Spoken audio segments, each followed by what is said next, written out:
¿Una salvación forzosa o voluntaria? ¿De qué depende la salvación del ser humano? Para hablar de salvación, primeramente hay que reconocer que estamos perdidos. La salvación es para los que reconocen que están perdidos. Si usted considera que es salvo y que no tiene nada que arreglar antes de irse de este escenario de la tierra, podríamos tal vez pasar por alto este mensaje. Pero para los que se consideran perdidos y los que alguna vez se sintieron perdidos y fueron alcanzados por Dios para salvación, este mensaje es para confirmar aquel acto de Dios, o tal vez tranquilizarnos un poco con respecto a ese familiar que a lo mejor usted quiere tanto y que aún está perdido o está lejos de Dios. ¿Cómo es que nos sentimos cuando pensamos en el destino eterno que puede esperarle a ese ser tan querido? Un hijo, un esposo, un padre, una madre, un hermano o hermana. ¿Qué hacemos cuando tenemos estas dudas existenciales acerca del destino que les espera a todo aquel que durante su vida ha rechazado la salvación que Dios de gratis, aun cuando le costó un alto precio en la cruz del Calvario, nos ofrece cada día? Esta noche yo quiero tratar el tema y le pregunto, ¿crees tú que puedes ayudarle a Dios para salvar a ese ser querido? Nuestro compromiso es más que un compromiso moral, es un compromiso de tipo familiar, afectivo. ¿Por qué Dios salva a unos y a otros no? ¿Por qué algunos son tan duros? ¿En qué momento se quiebra esa peña que resiste la salvación de Dios? Pues bien, esta noche yo quisiera que descansáramos un poquito más en la soberanía de Dios y vamos a tratar de responder estas preguntas que nunca han dejado satisfecho a todo el mundo. Son unas respuestas muy difíciles de contestar, ya que estamos enclavados en un espacio-tiempo en donde tenemos nada más que advertir el presente y dejarle todo el futuro, y ni siquiera podemos tocar el pasado. Nuestro presente está aquí en esta noche de martes y podemos dar gracias a Dios por la salvación que hoy tenemos, pero del mañana Dios ya ha predispuesto en su providencia lo que ha de ocurrir. ¿De qué depende la salvación? Si es de nuestra colaboración, de nuestro trabajo, nuestras obras, nuestro querer, o sencillamente nuestro creer. Porque a veces confundimos lo que creemos con lo que queremos. Ya lo he dicho otras veces. En esta noche espero profundizar un poquito más con respecto al tema de una salvación, si es forzosa o es voluntaria. La Biblia dice, hablando en Judas, en esa epístola universal, a los que dudan, convencerlos. A los que dudan, convéncelos. Pero también está el llamado de Cristo a esa iglesia en el Apocalipsis de Éfeso. Yo estoy a la puerta y llamo. Si alguno oye mi voz y abre la puerta, entraré a él y cenaré con él y él conmigo. Aquí está la, entre comillas, paradoja. Una paradoja es una contradicción aparente. Si depende de nuestras dudas o depende de aquel que está afuera esperando entrar. Yo siempre me he preguntado en qué momento expulsamos al Señor de nuestra casa para que Él después desde afuera esté golpeando nuestra puerta. Esa es la pregunta que debemos hacernos. ¿En qué momento nos echamos a perder? ¿Y en qué momento tenemos ya la responsabilidad de oír la voz de aquel que nos está golpeando las puertas de nuestro corazón para invitarlo a cenar con nosotros? Tal vez depende de nuestro creer, de nuestras obras, de nuestras acciones. Tanto así, mire, cuando Jesús habla acerca de los dos caminos, también habla de la puerta estrecha. Esforzaos a entrar por la puerta angosta, porque os digo que muchos procurarán entrar y no podrán.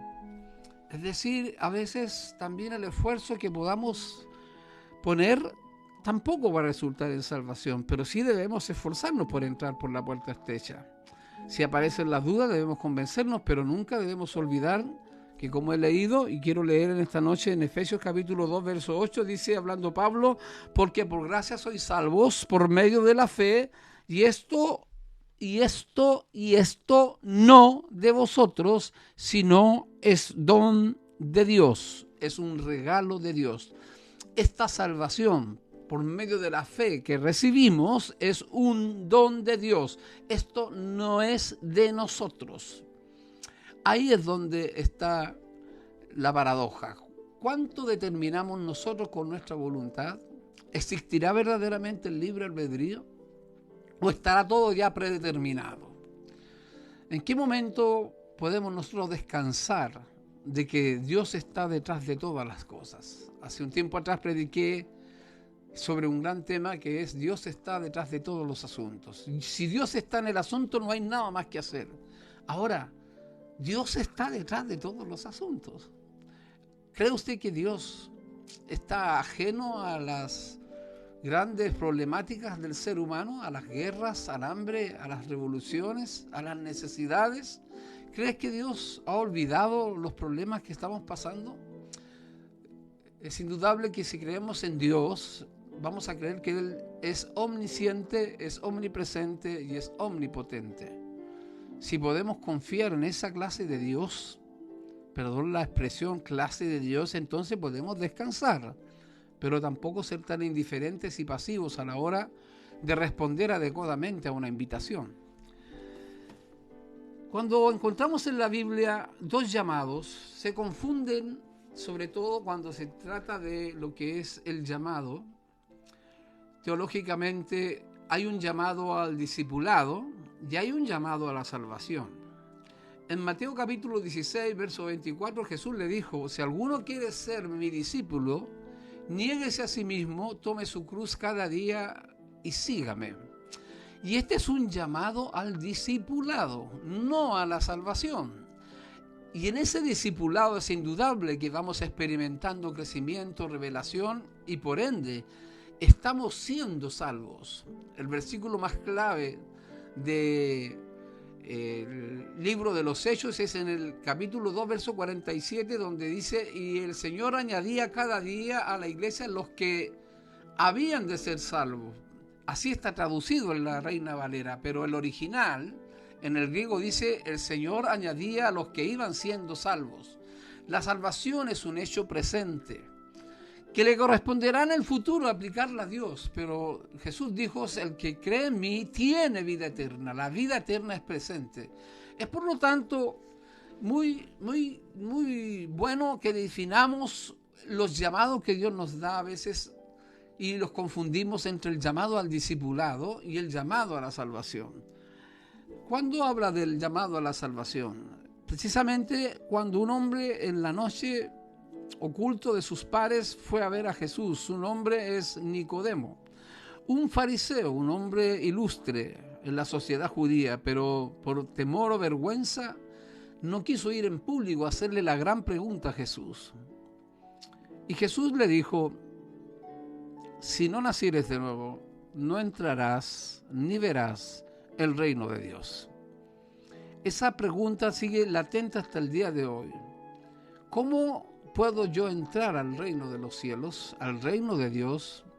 La respuesta Jesús se la dio a un hombre sabio, a un hombre que había desarrollado toda esa Torá en su mente, esos 613 mandamientos, y ese que guardaba la ley al máximo, una autoridad rabínica. Si no nacieres de nuevo. Aquí está el gran secreto de la salvación.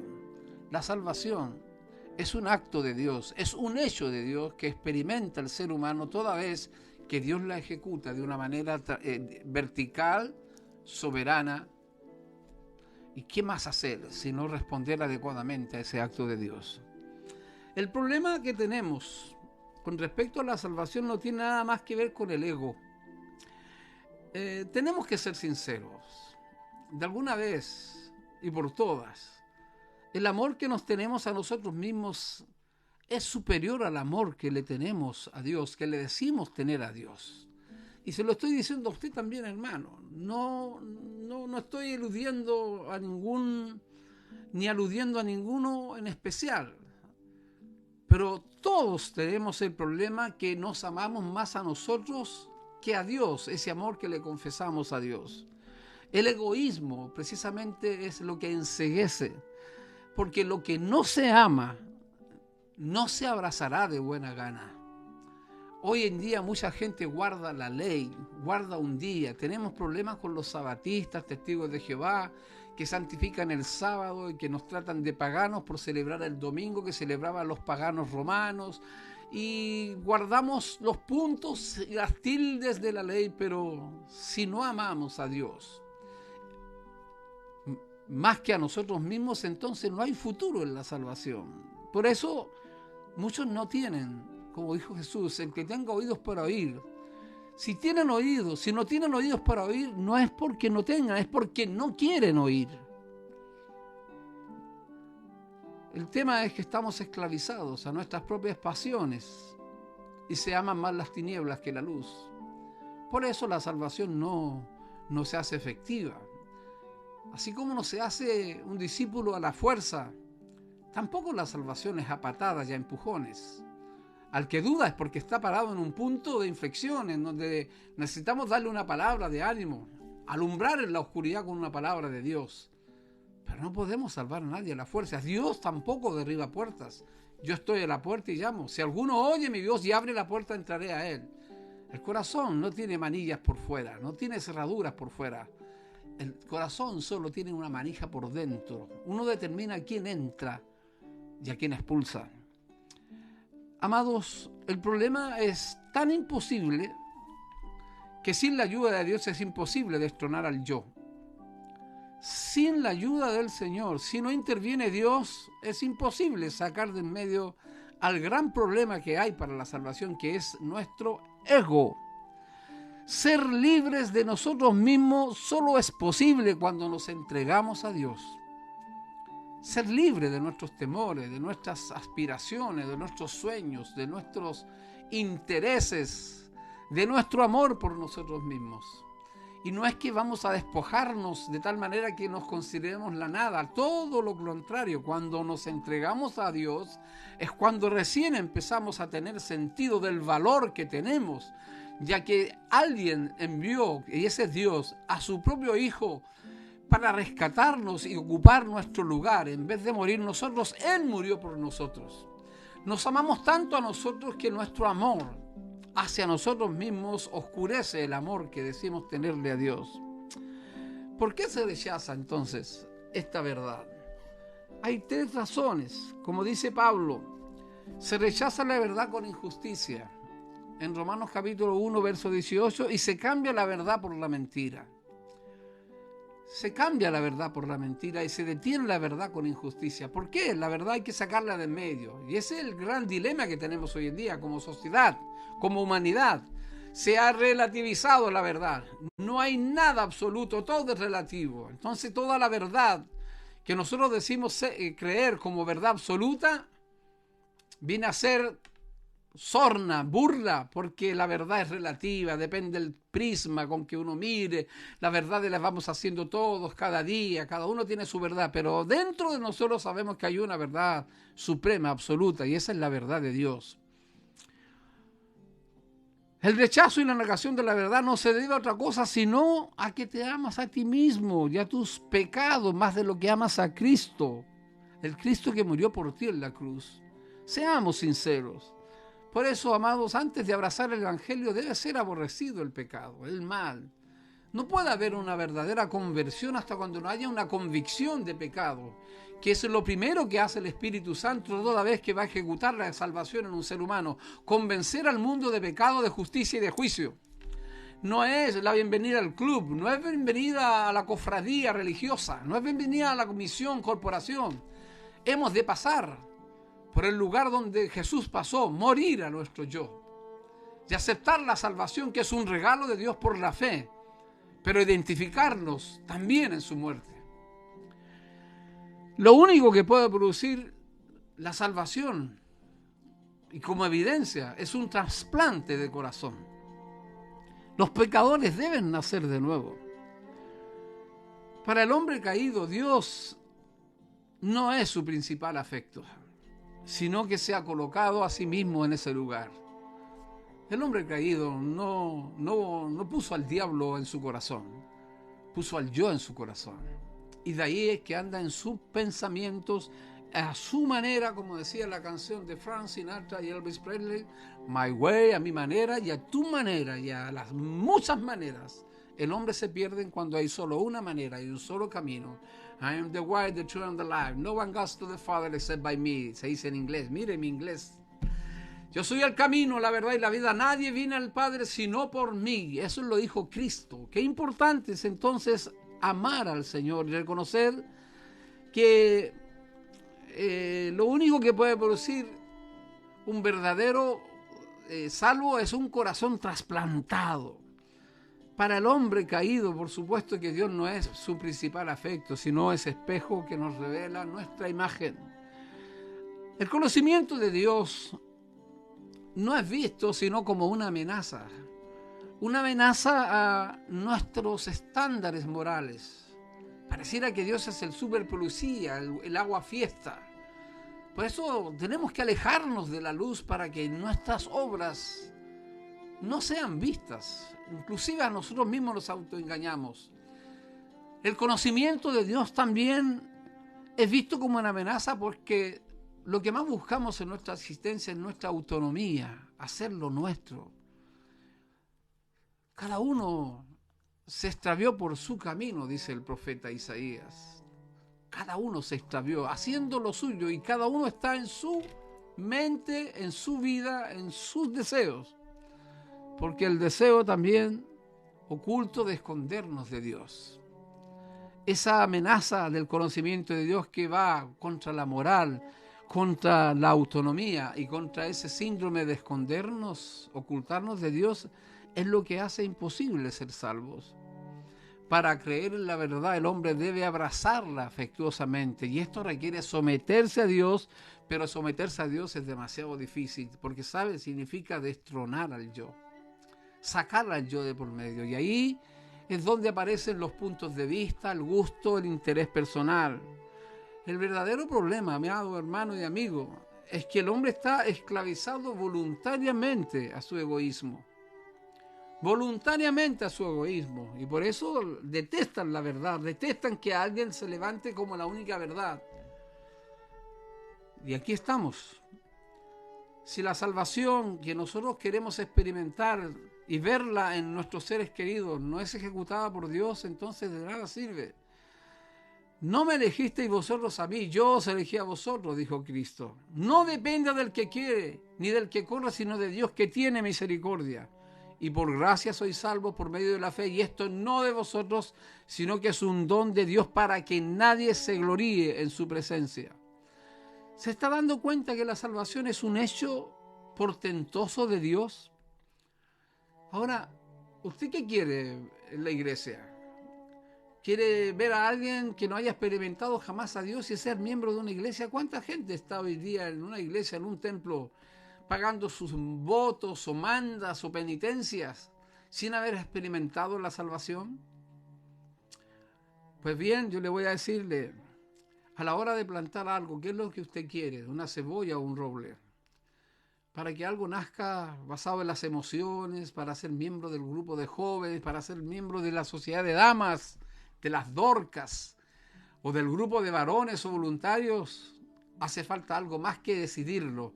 Hace falta que Dios desarraigue todo lo nuestro y plante la planta que Él ha de profundizar en nosotros. ¿Quieres algo bien cocido o algo bien sancochado? Más o menos sancochado. ¿Qué es lo que queremos? Entonces, ¿qué vamos a hacer al respecto cuando sufrimos por los que no están en la salvación? ¿Tenemos el poder de salvarlos? No, pero sí podemos hacer algo, que es orar e interceder por ellos conforme a la voluntad de Dios.